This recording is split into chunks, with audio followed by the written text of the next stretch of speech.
Assalomu alaykum. Bugun sizlar bilan manzarali gullarni to'g'ri o'tkazish haqida gaplashamiz. Birinchi navbatda tuprog'imizni to'g'ri tanlab olishimiz kerak.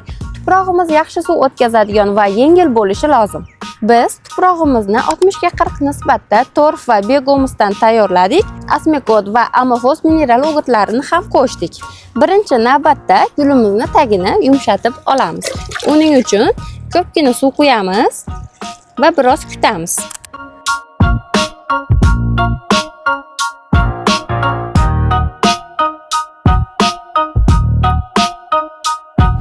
Tuprog'imiz yaxshi yumshaganidan so'ng osongina ajraladi.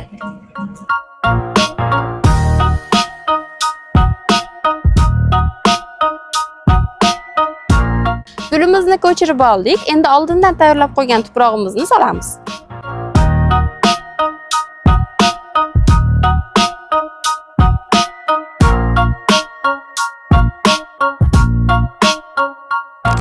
Endi gulimizga yaxshilab suv quyamiz.